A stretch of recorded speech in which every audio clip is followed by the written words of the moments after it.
A man who killed 5 people in a shooting spree in West Bromwich has died at a high-security psychiatric hospital, the BBC understands.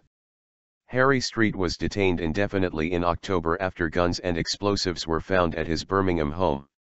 In 1978, then known as Barry Williams, he killed 3 people on the Bustleholm estate and the owners of a petrol station. The 70-year-old died after a suspected heart attack at Ashworth Hospital. A spokesperson for Mersey Care NHS Trust said a patient was admitted to the General Hospital after becoming unwell but died at 9:49 GMT on Christmas Eve. 2 months ago, Street admitted making an improvised explosive device as well as 50 homemade bullets. Obsessed with neighbours. 3 handguns were also found at his home in the Hall Green area. A serious case review is ongoing after police said they were initially unaware of Street's previous name or past convictions. Sentencing Street, the judge at Birmingham Crown Court said he had become obsessed with his neighbours and harboured delusions they were harassing him.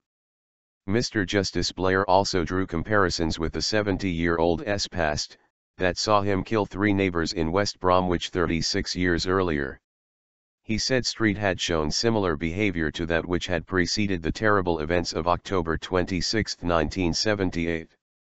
Among other charges, Street also admitted 1 count of putting a neighbor in fear of violence between 2009 and 2013.